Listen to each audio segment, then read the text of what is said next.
The air in the restaurant carried the soft hum of clinking glasses and murmured conversations, but to me, it felt like a spotlight on an empty stage. I sat alone at a table set for 6. The crisp white tablecloth stretching out like a silent accusation. The waiter approached again, his polite smile faltering just enough to sting. "Is the rest of your party running late?" "Ma'am," he asked, his tone careful, as if he already knew the answer. I forced a smile. "The kind you wear when you're trying not to crumble. They're on their way," I said, my voice steady despite the lie. "They weren't." I knew it. And deep down, I think he did too. "I'm Isabella Harper, 32 years old. A financial manager who just clawed her way to a senior position at a firm in Seattle, Washington. Tonight was supposed to be my victory lap. A celebration of a promotion I'd earned through years of late nights and relentless hustle. I'd reserved this table a week ago at one of Seattle's upscale restaurants, its floor-to-ceiling windows framing the city's twinkling skyline. 6 chairs. One for me. One for my mother, Diane. My brother, Ethan. My cousin, Sophia. My uncle, Rob. And my best friend, Lily. I'd pictured laughter, toasts, maybe even a proud nod from my mother. Instead, I was staring at 5 empty seats, their absence louder than the chatter around me. I adjusted the silver hoop earrings I rarely wore, feeling their unfamiliar weight against my neck. Mi navy dress. Pressed and elegant. Felt like a costume now. Too formal for a woman dining alone. I glanced at the door every few seconds, half expecting someone to burst through with a breathless apology. But the door stayed still, and the minutes dragged on. To keep my hands busy, I pulled out my phone, scrolling through work emails I'd already answered. Anything to avoid looking like the woman who'd been stood up not by a date, but by her own family. The waiter returned, his notepad poised, ready to order. "Or would you like to see the wine list?" I hesitated, then chose the latter. "A glass of Merlot." "Please," I said, picking something I hadn't tasted since college. It felt like a small rebellion, a way to claim this moment for myself. As he walked away, I checked my phone again. No texts. No missed calls. Just the lock screen photo of me and Lily at a farmer's market last summer, grinning over iced coffee. I opened my messages, willing a notification to appear. Nothing. I sipped the Merlot when it arrived, its warmth doing little to ease the knot in my chest. The restaurant buzzed with life couples sharing desserts, a family singing happy birthday, 2 tables over, but I felt like I was underwater, their sounds muffled by my silence.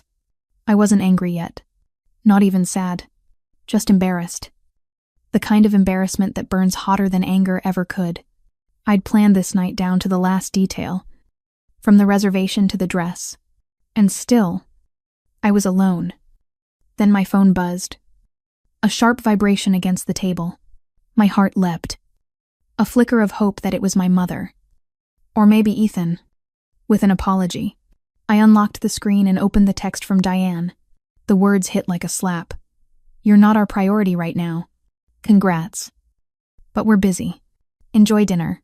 I read it again, then a third time, as if staring could rewrite the message into something kinder. But it didn't change. "No, I'm sorry. No, we'll make it up to you." Just a dismissal. Cold and final, wrapped in a veneer of well wishes. I set the phone down, me fingers trembling. Around me, the restaurant carried on, oblivious to the moment my world tilted. 5 empty chairs stared back. And for the first time, I wondered if they'd ever been meant for me at all. The elevator to my apartment hummed softly, a stark contrast to the chaos swirling in my mind. I stepped into the familiar space, the Seattle skyline visible through the tall windows, its distant lights blurring into a haze. Without flipping on the switch, I sank onto the plush gray sofa, the navy dress still clinging to my frame, now feeling more like armor than elegance. The phone rested in my lap, its screen dark but heavy with the weight of that message from my mother. I didn't reread it. I didn't need to. The words had already carved themselves into me, sharp and unyielding. In the quiet, memories crept in. Uninvited, but relentless. I thought of the times I'd been the one to step up, to fix things, to keep the family afloat. 4 years ago, when my cousin needed a lifeline after losing her job, I wired $3,500 to cover her rent. She'd promised to pay it back, but the promise faded like morning fog, and I never pressed her. I told myself it was fine. That family helped family. Then there was my brother, whose reckless driving totaled his sedan 2 summers back. I'd spent $4,000 on a used pickup truck to get him back on his feet, ignoring the dent it left in my savings, and the house in the suburbs, where my mother lived. Every month, $200 was left in my account to cover electricity and water. A habit that started when she'd struggled after a layoff. I hadn't lived there in years, but somehow, I was still paying for its warmth. I leaned my head back, staring at the ceiling, where shadows danced from the city's glow. It wasn't just the money. It was the moments no one noticed. My 30th birthday, when I'd rented a rooftop venue, hoping for a night of connection. I'd sent invitations, planned a menu, even bought a new dress. Only my best friend showed up, her laughter filling the silence where my family's voices should have been.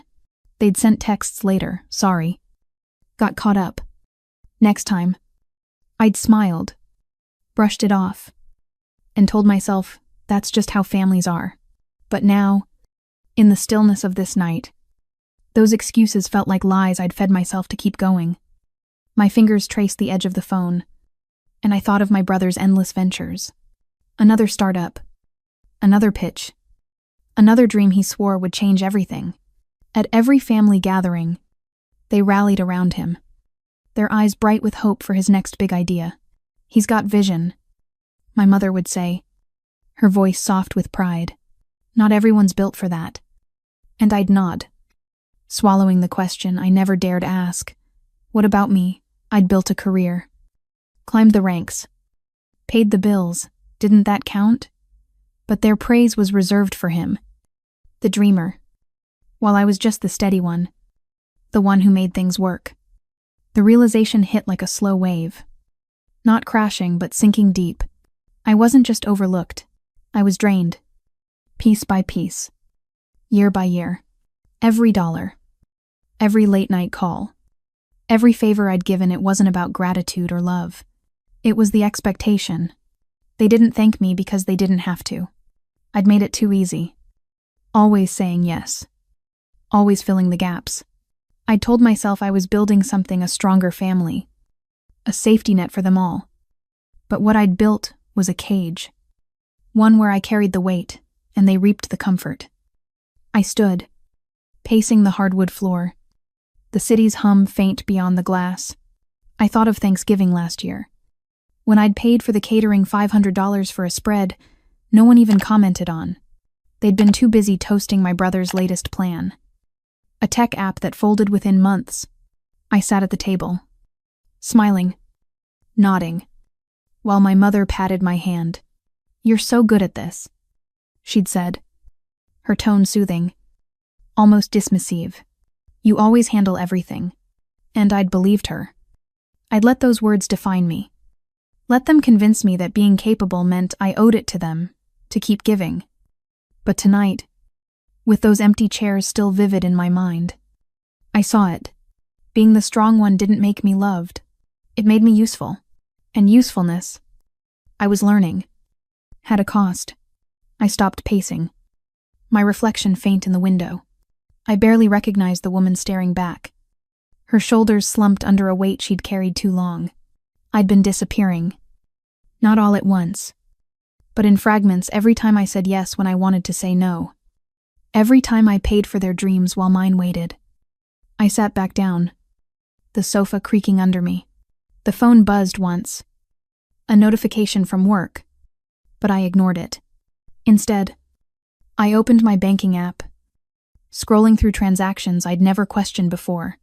Rent payments, utility bills, Garoper, holiday gifts, all neatly logged, all tied to them. I paused on a transfer from 3 months ago, $2,000 to my brother for business expenses. He'd never mentioned it again. And I hadn't asked. Why would I? That was my role. Wasn't it to give? To fix? To never complain? But now, I felt something shift. A crack in the foundation I'd built for them. I wasn't just tired. I was done pretending this was love. I closed the app. And the screen went dark. The apartment was silent. But for the first time, the quiet didn't feel empty. It felt like space. Space to think. To question. To wonder who I might be if I stopped being their safety net. I didn't have the answers yet. But the question alone was enough to keep me awake. Staring into the night. As the city blinked on without me, the apartment was a cocoon of shadows. The only light spilling from the laptop screen on the coffee table, I sat cross-legged on the floor. The hardwood cool beneath me. As the clock ticked past midnight, the silence of the night felt heavier now. Not comforting, but charged. Like the air before a storm. My phone lay face up beside me. Its earlier buzz still echoing in my mind. I hadn't opened the message yet. The one from my cousin that arrived minutes ago. But its presence loomed. A weight I couldn't ignore. Part of me wanted to leave it unread. To hold on to the fragile hope that I'd misunderstood everything. But hope, I was learning, could be a dangerous thing. I tapped the screen, and the message loaded. A photo filled the display. Vibrant and cruel in its clarity. There they were, my mother, my brother, my cousin, my uncle clustered together at a waterfront bar, the Puget Sound glinting behind them under string lights. They held glasses of amber liquid, their smiles wide and unguarded. My brother stood at the center, a polished sailboat key dangling from his fingers. His other hand raised in a triumphant wave. The caption read, "To our adventurer." Chasing horizons, I stared, my breath catching as the timestamp sank in, sent 30 minutes after my mother's text. The one that had dismissed me as less than a priority. This wasn't an oversight. This was a choice. My chest tightened, a dull ache spreading as the truth took shape. That sailboat, sleek and gleaming in the background of the photo, hadn't come from nowhere. 3 weeks ago, my brother had called, his voice casual but urgent, asking for a loan, just a small investment. He'd said, $5,000 for a project. I'd sent the money without a second thought, trusting it was for something vital. Now, seeing that key in his hand, I knew. My money, my trust had bought their celebration, their joy, while I sat alone in a restaurant, surrounded by empty chairs. They hadn't just forgotten me. They'd used me to fund a moment I wasn't invited to share. I pushed the laptop closer, the glow harsh against my eyes. My fingers moved almost on their own, opening a spreadsheet I'd kept private for years, labeled simply family expenses, rows and columns unfolded. A ledger of my heart's quiet sacrifices. Rent for my cousin, $3,500. A truck for my brother, $4,000. Monthly utilities for the suburban house, $200. Every month. For 4 years. Holiday dinners. Emergency repairs. Gifts for birthdays they never remembered to celebrate. For me, it was all there. Color-coded. Meticulous. I scrolled to the bottom, where a single cell tallied the total $92,300 over 5 years. The number stared back. Not just a sum, but a mirror, reflecting a love I'd given freely, expecting nothing but hoping for something. The ache in my chest sharpened, no longer dull but piercing. I wasn't just a daughter, a sister, a cousin. I was a resource tapped out until I had nothing left to give, and they hadn't even hidden it. That photo, those smiles, they didn't care if I saw. They assumed I'd keep giving, keep forgiving, keep being the one who held it all together. But something in me snapped, not with anger, but with clarity, cold and unyielding. I opened my banking app, navigating to the account linked to the suburban house's utilities. The next payment, $150, was set to autopay in 3 days. My finger hovered over the screen, a moment of hesitation flickering. This wasn't just about money. It was about breaking a chain I'd forged myself. Link by link. With every yes I'd said, I pressed cancel autopay. A small green checkmark appeared. Simple and final. No warning. No second guessing. Prompt just done. I exhaled. The sound loud in the empty room. I closed the laptop. The screen's light fading. The city outside hummed.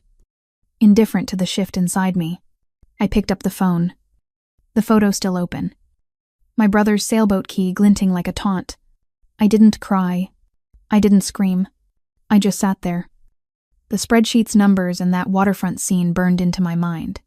For the first time, I saw them not as family but as people who'd chosen to leave me out. And for the first time, I chose myself. The morning light filtered through the blinds, casting slanted shadows across the living room. I sat on the edge of the armchair, a mug of coffee cooling in my hands, its steam curling upward like a fleeting thought. The phone on the coffee table had become a battlefield, its screen lighting up with notifications that I ignored but couldn't escape.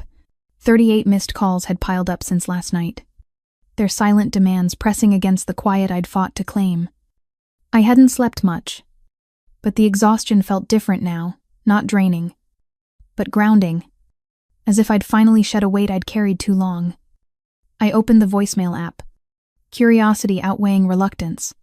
The first message played, my mother's voice spilling out, tight and fraying at the edges. The power company called this morning, she said. Each word clipped, like she was holding back a scream. They're threatening to cut service because the payment didn't go through. This isn't right. You can't just pull the rug out from under us like this. Her tone shifted, softer but sharper. A familiar tactic. We're family. This isn't how we treat each other. I paused the message, her words hanging in the air. Family. The same family that had raised glasses to my brother's triumph while I sat alone. My milestone reduced to a footnote. The next voicemail was from my brother, his voice rough with irritation, as if I'd inconvenienced him personally. Look, you're freaking everyone out, he said, not bothering to mask his entitlement. Mom's a mess. And you didn't even give us a heads up. We were working on things. You could have at least talked to us first. I almost laughed, the sound catching in my throat. Talk to them like they'd talked to me before, planning their waterfront celebration, toasting a dream I'd unknowingly financed. His words felt like a script, one I'd heard too many times, always ending with me stepping in to smooth things over. My cousin's message came next, her tone dripping with condescension. Wow. So you're doing this, she said. Each syllable a jab, making a big deal out of one night you didn't get your way. Newsflash. The world doesn't revolve around you. My brother's finally getting somewhere, and you're turning it into your vendetta. Grow up. I replayed that one, her words slicing deeper than the others. One night, as if it were just that moment, not the years of carrying their burdens. The holidays where I was an afterthought, the endless cycle of giving without receiving. To her, it was one night. To me, it was a lifetime. I set the phone down, the voicemails looping in my mind. Not one of them held an apology. Not one asked if I was okay. They cared only that the machine had stopped me, the one who kept their lives running smoothly. I was useful when silent, invisible when compliant. But the moment I said no, I became the villain. The irony was almost poetic. A knock at the door broke the silence, firm and unannounced. I froze, knowing who it was before I stood. Through the peephole, I saw my mother, her face drawn, clutching a small frame in one hand and a canvas tote in the other. I opened the door, stepping aside without a word. She walked in slowly, her eyes scanning the room bare walls. No trace of the family photos that once hung there. It's different, she said, her voice low, almost wounded. I cleared out what didn't fit. I replied, my tone even. She flinched, just barely, and sat on the couch, the frame held tightly in her lap. It was a picture from years ago, Me at 7, dressed as a bumblebee for a school play. My smile wide and unguarded. She'd always called it her favorite. "We're going to lose the house," she said, her voice cracking.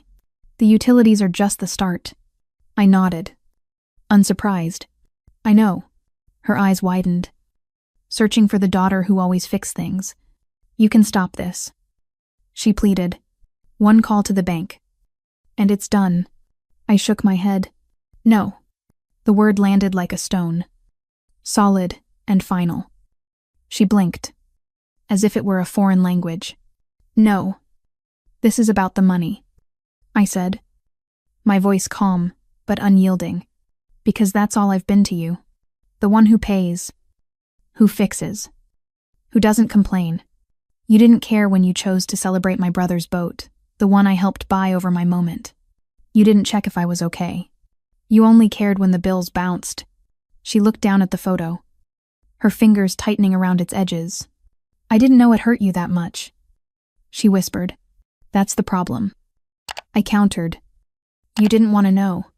You wanted me to keep it quiet, so you never had to think about it." She stood, smoothing her jacket, the frame still in her hand.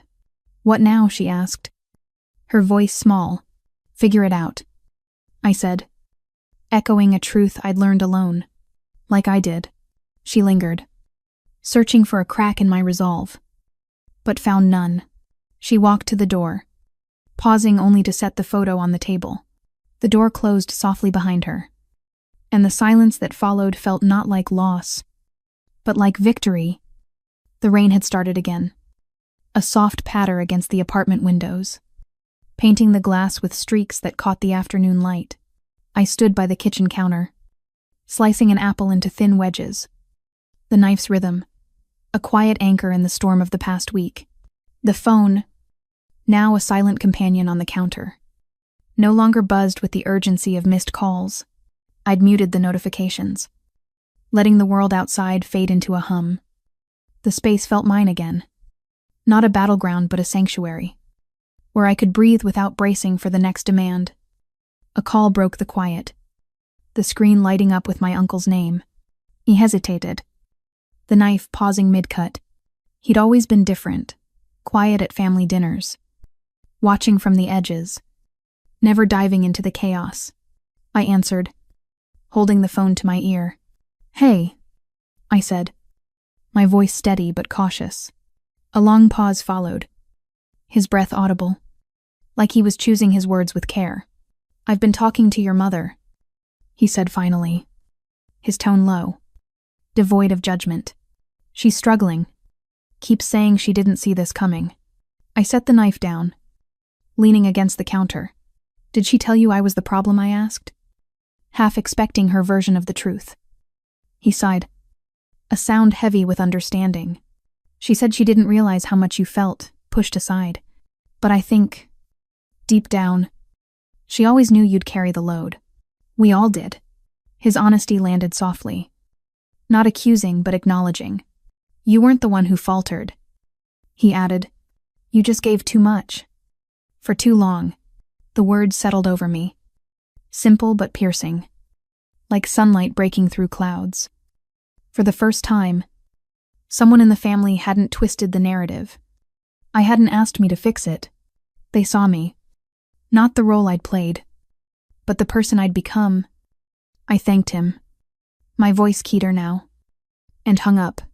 The apple slices lay scattered on the cutting board, their edges browning slightly. Before I could return to them, a text chimed, this time from my best friend. "Heard from your mother through a mutual friend."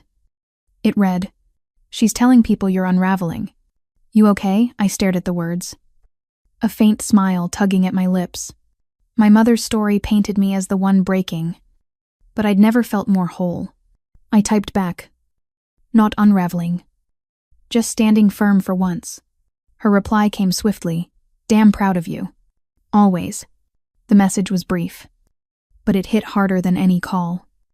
A reminder of what it felt like to be seen without having to explain. I carried the plate of apple slices to the window, the rain still falling, softening the city's edges. My uncle's words echoed, not as a solution, but as a mirror, reflecting a truth I'd doubted for years. My friend's text was a lifeline, not pulling me back but urging me forward. They didn't ask me to soften, to forgive, to be the bigger person. They just held space for the woman I was becoming. The rain slowed, and I felt a shift not dramatic, but steady. I hadn't failed the family. I'd simply stopped being their foundation, and in their eyes, that was the betrayal. But in mine, it was the beginning of something new. The evening sky over Seattle was a canvas of deep indigo, streaked with clouds that softened the city's glow. I sat on the balcony, a wool blanket draped over my shoulders, the cool air brushing my skin. A notebook rested on my lap, its pages filled with scribbled dreams I'd abandoned years ago.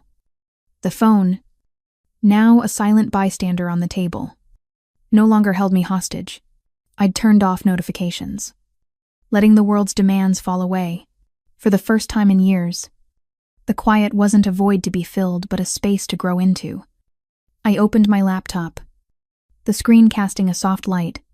With a few clicks, I deleted the last traces of the shared utility account, erasing the login and its lingering pull.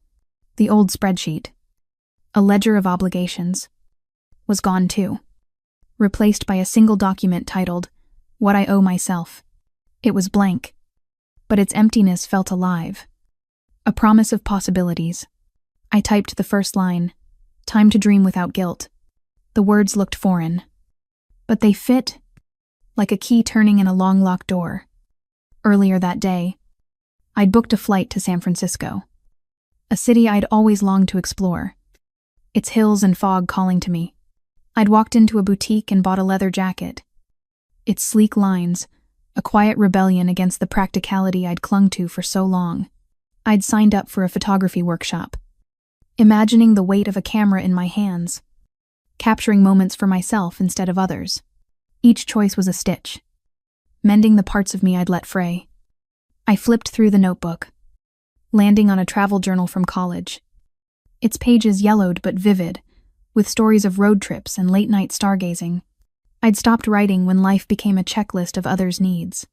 Now, as I traced the faded ink, I felt that spark rekindle, not loud, but steady, like a heartbeat finding its rhythm.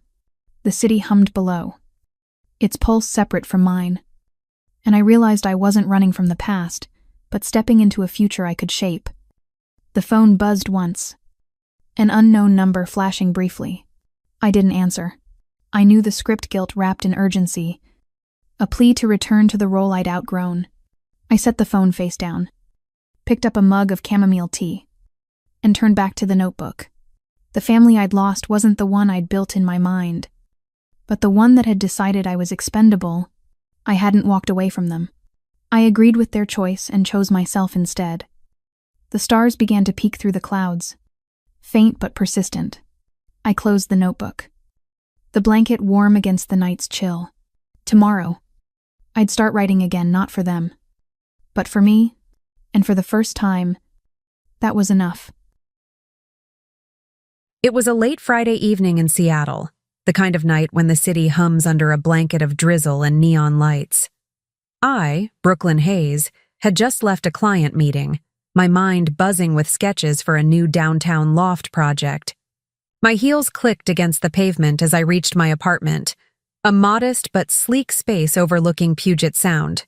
Out of habit, I pulled out my phone, opened my banking app, and froze.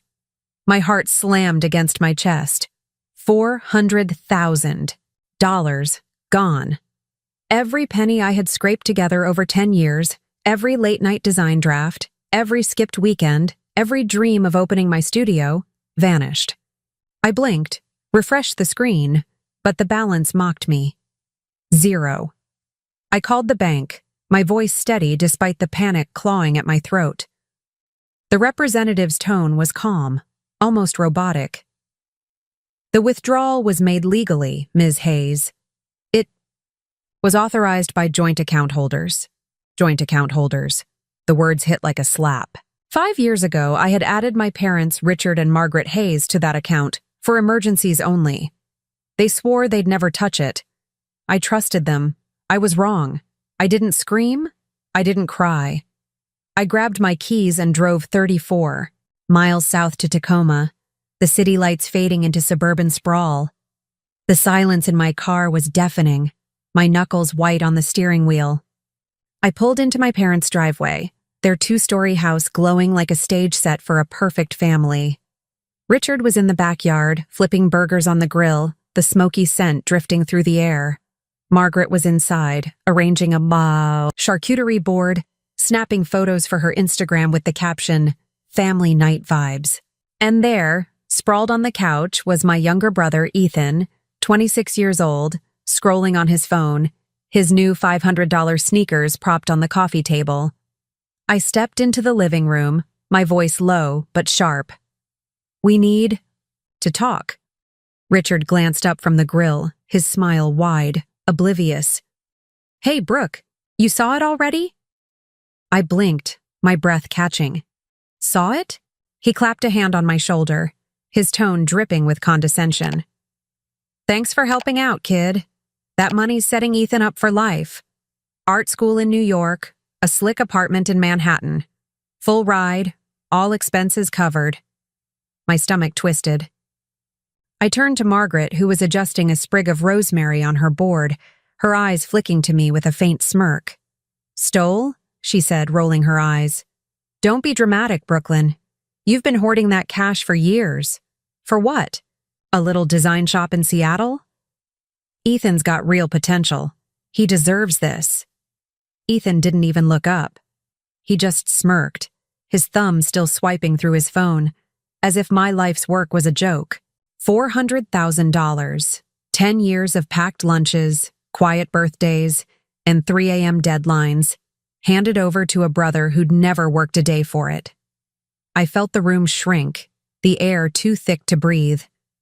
But I didn't yell, I didn't break. Instead, I laughed, a single sharp sound that cut through their smugness like a blade.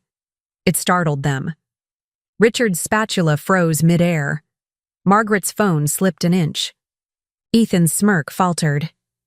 "You took everything," I said, my voice steady, cold. "You think you know me." I turned to leave, their eyes boring into my back. Richard called out, his tone shifting to irritation. "Don't make this a thing, Brooklyn. This is family." I paused at the door, my hand on the knob, and looked over my shoulder. "No," I said. "This was a transaction, and you just made it very clear where I stand." I walked out, the cool Tacoma air hitting my face as I slid back into my car. "My name is Brooklyn Hayes, and if you're watching this, stay with me. That $400,000 they stole? It wasn't my future. It was a test. And the family that thought they'd broken me was about to learn they'd only set me free."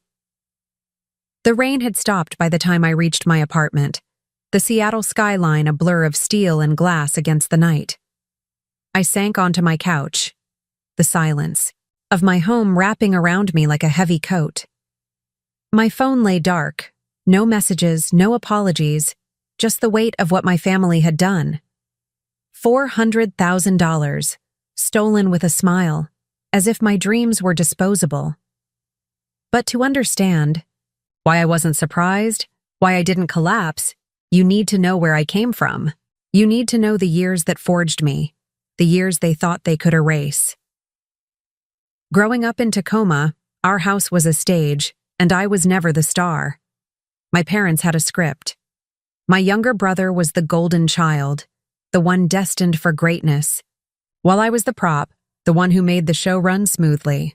At 10, I was folding laundry and cooking pasta dinners when my mother was too tired from posting about her perfect family online. At 14, I was slipping my babysitting cash into the grocery budget because my father's car lot bonuses were always just around the corner. They never thanked me. They never noticed. It was just expected, like gravity pulling water downhill.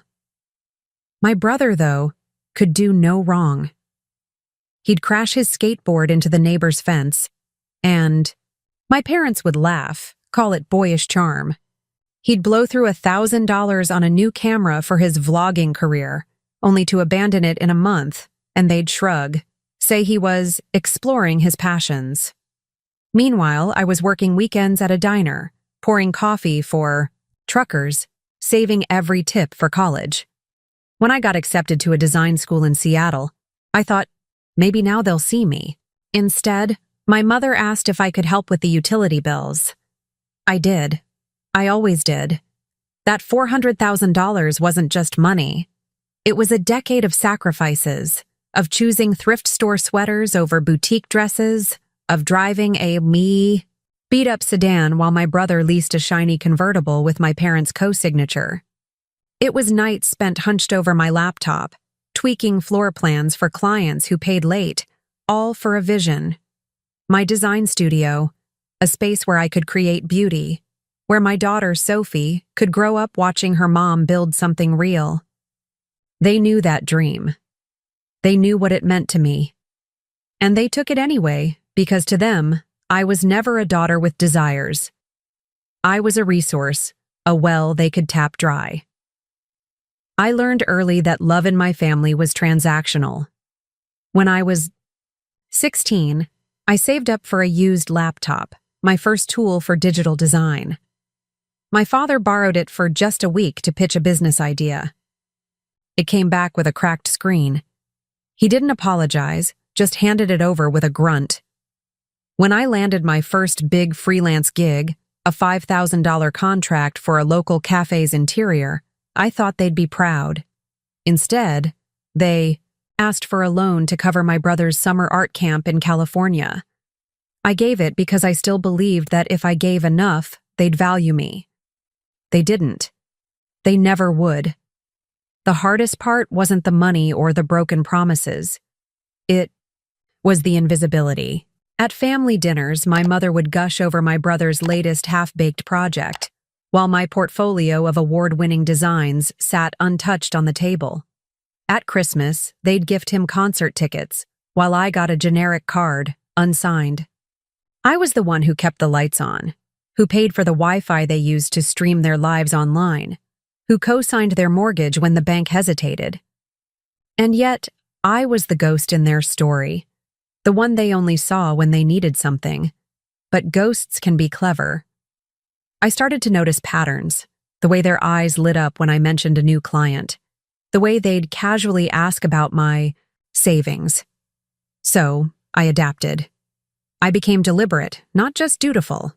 I let them see what I wanted them to see, a diligent daughter, a predictable saver, while I quietly built something they'd never touch.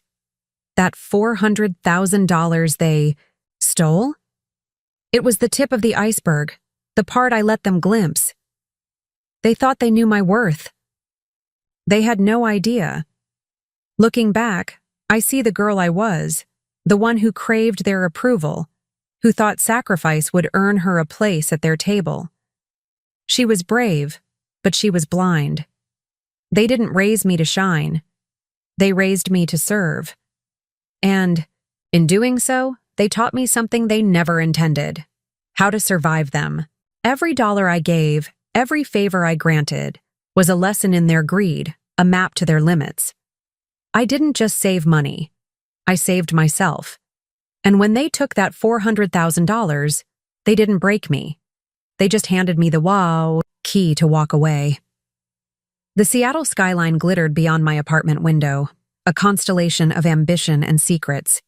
I sat at my desk, the banking app still open, its empty balance a silent taunt. $400,000, siphoned away by the people who raised me, who smiled as they dismantled my dream. But here's the truth they never saw coming. I wasn't the naive saver they painted me to be. That money wasn't my lifeline. It was bait, carefully placed, and they swallowed it whole.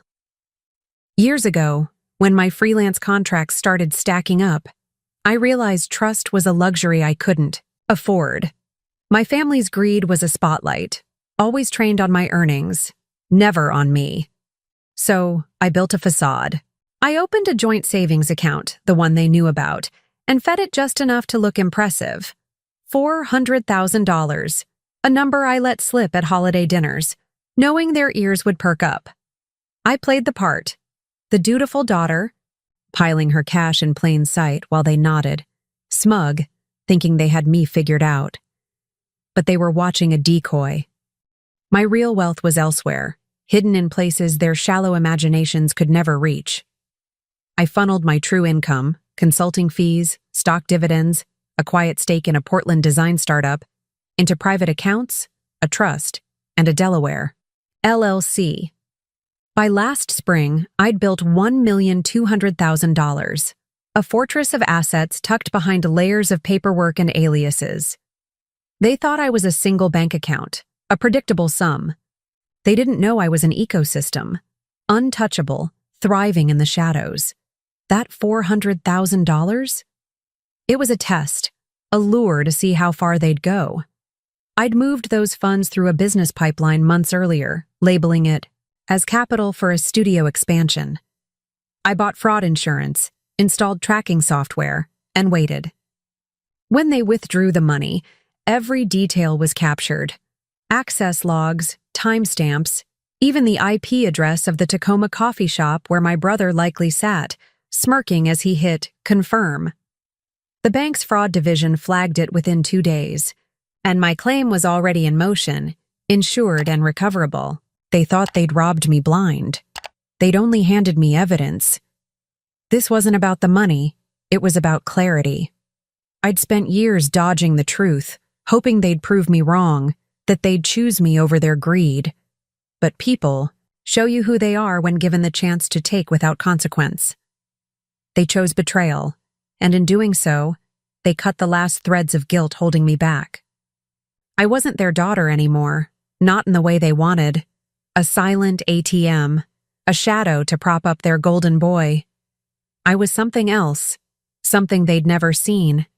Dangerous, because I'd learned their game and played it better. As I closed my laptop, a smile tugged at my lips. They thought they'd timed it perfectly, draining the account just before I planned to buy that studio space. They didn't know the studio was a fiction, a trail of fake emails and staged calls I'd crafted to push them into action. They thought they'd outsmarted me, that I'd crumble, beg, and forgive. Instead, I was free of their expectations, their demands, their lies. The trap wasn't just the money. It was the moment they revealed themselves, and I could finally walk away without looking back. If you're still with me, know this. They didn't steal my future. They stepped into a cage I'd built, and I was already turning the key. The family that laughed as they took from me was about to learn what happens when you underestimate the one holding the strings. The Seattle dawn broke gray and heavy, casting long shadows across my apartment's hardwood floor.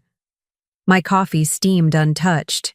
As I sat at my desk, a legal pad scrawled with steps, each one a deliberate severance of the chains my family thought they'd forged around me. They'd taken $400,000, believing it would cripple me, but they'd only ignited a plan I'd been refining for years. This wasn't revenge. It was extraction, a surgical dismantling of every obligation they'd tethered to my life. Operation Unbound had begun, and I moved with the precision of a chess player claiming checkmate. First, I targeted the invisible threads they'd woven into my finances. For half a decade, I'd quietly covered their electricity, water, and internet bills, auto drafts they never questioned, never thanked me for. In one morning, with a few clicks on my banking portal, I canceled them all. The confirmation emails landed in my inbox, each one a small release, like snipping a stitch. By noon, their Tacoma house would flicker into darkness, their Wi-Fi signal flatlining, their complaints already forming. I didn't care. They'd built their comfort on my back, and I was done carrying the load. Next, I turned to the credit line I'd co-signed when their mortgage refinance faltered. They'd forgotten I held the pen on that deal. A quiet favor from 3 years, ago when their credit teetered. I'd structured it to allow unilateral withdrawal, a precaution they'd never noticed. One notarized letter, one fax to the lender, and I was out. Their credit score plummeted 80 points by the next business day, locking them out of new loans. They'd feel the squeeze soon enough, their lifestyle of leased cars and curated dinners crumbling under the weight of their recklessness. The house in Tacoma was another leverage point. 5 years prior, I'd loaned them $50,000 to finish their construction, a sum they'd promised to repay but never did. That loan secured me a 45% stake in the property, buried in fine print they'd skimmed. I contacted my attorney, a sharp woman with a knack for quiet devastation, and instructed her to issue a formal withdrawal notice. They'd have to buy me out or sell the house. Either way, they couldn't afford it, not with their accounts stretched thin and their golden boy's New York dreams draining what was left. Speaking of my brother, his art school program in Manhattan was my next target. 2 years ago, I agreed to be his financial guarantor, a silent act to ensure his acceptance into a prestigious academy. He'd never thanked me, never acknowledged the $50,000 tuition I'd underwritten when his scholarships fell short. Now I drafted a single email to the school's financial office, revoking my guarantorship. The response was swift. He had 10 days to cover the outstanding balance, or his enrollment would be suspended. He'd be scrambling soon, his Instagram posts of gallery openings replaced with frantic calls to a family that couldn't save him. Then there was the Chevy Malibu, the car I'd bought for cash at 25, a practical sedan my mother drove, like it was hers. She'd never transferred the title, a careless oversight I'd noted but never mentioned. I filed a reclamation notice with the DMV, and by week's end, a tow truck hauled it from their driveway to a lot in Seattle. I sold it for $15,000, wiring the funds directly to a college savings account for my daughter, Sophie. Every dollar they'd taken from me was being redirected, repurposed for a future they'd never touch. I didn't call them. I didn't explain. Silence was my weapon, a void that would unnerve them more than any argument. They'd expect tears, pleas, a daughter begging for fairness. Instead, they got nothing, a blank space where their reliable fallback used to be. Each move was calculated, documented, and irreversible. I wasn't just cutting ties. I was erasing the blueprint they'd drawn for my life. They thought they'd stolen my foundation, but I was the architect, and I was rewriting the plans. As the sun dipped below the horizon, painting Puget Sound in hues of slate and gold, I leaned back in my chair. My phone stayed quiet, but I knew the storm was brewing in Tacoma. They'd feel the first tremors soon. Lights out, credit frozen, a house on the line, a son's dreams, unraveling. They'd reach for me, their safety net, only to find I'd already walked away. If you're still watching, know this. They thought they'd broken me, but they'd only taught me how to break free. And I was just getting started. The Seattle air carried a crisp edge, the kind that sharpens thoughts as dawn spilled across my apartment's windows. I stood by the glass, watching ferries glide over Puget Sound, their wakes carving fleeting paths in the water. My phone, once a constant pulse of demands, lay silent. The moves I'd made, canceling their bills, withdrawing credit, reclaiming assets, were ripples now, spreading chaos in a Tacoma house that had long leaned on my generosity. They were feeling it, the unraveling of a life built on my labor, and I felt nothing. Not anger, not pity, just the clean weight of finality. The first signs came swiftly. A text from my father, curt and clueless. "Power's out. Did you mess with the account?" I didn't reply. By the next morning, my mother's messages flooded in, a crescendo of tones, pleading, then sharp, then desperate. "This isn't you. We're struggling. Talk to us." My brother's art school sent a notice, copied to me by mistake, warning of suspension unless $50,000 in tuition was paid within a week. His frantic voicemails followed, a spiral from arrogance. To panic, "You can't do this. I'll lose everything, please." I let each alert flash across my screen, unread, unanswered, a digital graveyard of their entitlement. Their house, that Tacoma shrine to their curated image, teetered on collapse. My attorney's notice, demanding they buy out my 45% stake, had landed like a guillotine. They couldn't pay, not with their credit frozen and their accounts under scrutiny. The bank, alerted by my fraud claim, had flagged their transactions, tying their funds in a web of audits. My brother, stranded in New York, posted a cryptic Instagram story, a black screen with betrayed in white text, before going silent. Their world, propped up by my sacrifices, was crumbling, and they had no one to blame but themselves. They tried to pull me back. A package arrived, no return address, just a scrawled envelope in my mother's handwriting. Inside was a note, its ink smudged, begging for one conversation. Tucked behind it, a photo from my childhood, a girl in pigtails, grinning at a county fair, clutching a cotton candy cloud. The image stung, not for what it showed, but for what it lacked. A family that saw her, that chose her. They thought nostalgia would soften me, that sentiment could undo their theft. I slid the photo into a drawer, a relic of a girl I'd outgrown. The note I tore to pieces, its fragments fluttering into the trash like ash. I moved to erase their hold. Every shared document, every lingering tie, I severed. I closed the joint safety deposit box. Its contents, old deeds, my father's watch, were transferred to my name. I withdrew from the emergency medical fund I'd set up after my mother's surgery scare, redirecting its balance to a charity for single mothers. My signature, once a lifeline on their contracts, vanished from their world. They'd reach for me in their chaos, only to find a locked door. Their final plea came in a voicemail, my father's voice cracked, stripped of its usual bravado. "We're drowning. Your mother can't eat. Your brother's lost his place. We didn't think you'd go this far." That phrase, "go this far," lodged in my mind. They'd meant for me to go far, far enough to lose everything, to stay their silent servant. They just never imagined I'd stop turning back.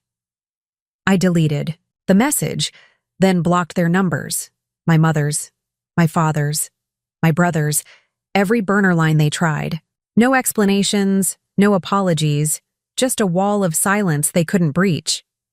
I sent one final message, a single line texted to a group chat they'd never answer. "You burned a bridge you didn't know you needed." Then I left the chat, my phone a clean slate. The family that saw me as a means, not a person, had no place in my future. They'd stolen a decoy, thinking it was my soul. Instead, they'd paid for my freedom, and I was done carrying their weight. If you're still here, watching this, know this. They thought they'd buried me, but they only cleared the ground for what I'd build next. The Seattle summer unfurled in a blaze of green and gold, the kind of season that makes you believe in new beginnings. I stood on the porch of my new home, a 2,000-square-foot haven nestled in the hills outside the city, its cedar walls warmed by the morning sun. Below, a garden bloomed with lavender and daisies, a soft rebellion against the concrete life I'd left behind. My daughter, Sophie, darted through the grass, her laughter a melody no longer muted by fear. The phone in my pocket stayed quiet, free of the demands that once defined my days. This was my world now, built on my terms, paid for with the clarity my family's betrayal had gifted me. The house was more than a shelter. It was a declaration. Its open kitchen gleamed with quartz counters, stocked with fresh herbs and artisanal coffee, a far cry from the instant noodles of my past. A corner studio, lined with sketch pads and mood boards, hummed with ideas for my next design projects. Bills flowed through autopay, a seamless rhythm that left no room for worry. I'd signed contracts with 2 upscale clients, their waterfront, condos my canvas, each deal pushing my company, a Delaware LLC now valued at 7 figures, into new territory. The hustle hadn't stopped, but it was mine now, not a debt owed to anyone else. Sophie, at 8, was blossoming. She'd traded her cautious glances for bold strokes on a canvas, her watercolors splashed across the studio walls. She asked about Her grandparents once, her brow furrowed, but when I said they weren't part of our story anymore, she nodded and returned to her paints. Our home was a sanctuary, filled with the kind of peace that comes from knowing no one can take it away. The doorbell rang for deliveries, books, groceries, a new easel, not for collectors chasing old debts. This was what freedom looked like, not just in dollars, but in the stillness of a life no longer on loan. I didn't just build for us. A portion of my wealth, $100,000 from accounts my family never touched, seeded a fund called Roots Unbound. It was for girls like I'd been, firstborn daughters, invisible anchors, the ones who paid for everyone else's dreams. The fund covered tuition for a coder in Spokane, rent for a poet in Olympia, therapy for a nurse in Tacoma who'd forgotten how to dream. No press releases, no galas, just quiet transfers that gave them what I'd fought for. A way out. I called it Roots Unbound because we'd stayed too long, tethered to roots that choked us. Now, we planted our own. A journalist emailed last month, pitching a feature on my rise from betrayal to self-made success. I declined, not out of shame, but because my family didn't deserve the footnote. Their story ended when I walked away, their voices silenced by the life I'd built without them. I thought sometimes of that night in Tacoma, their laughter as they justified stealing $400,000, their certainty that I'd crumble. They saw a daughter to exploit, not a woman who'd outgrow them.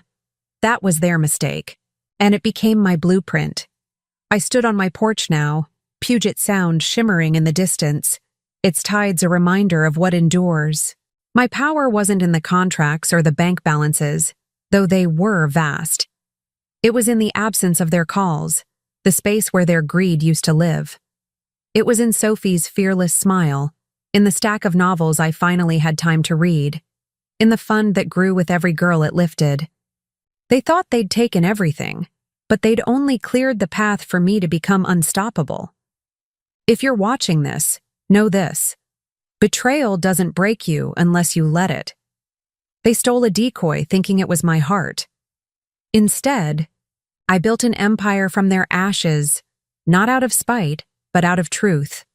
The girl they overlooked, the one they used as their foundation, didn't just survive. She redefined what it means to thrive. And in the quiet of this new life, I found something they'll never know.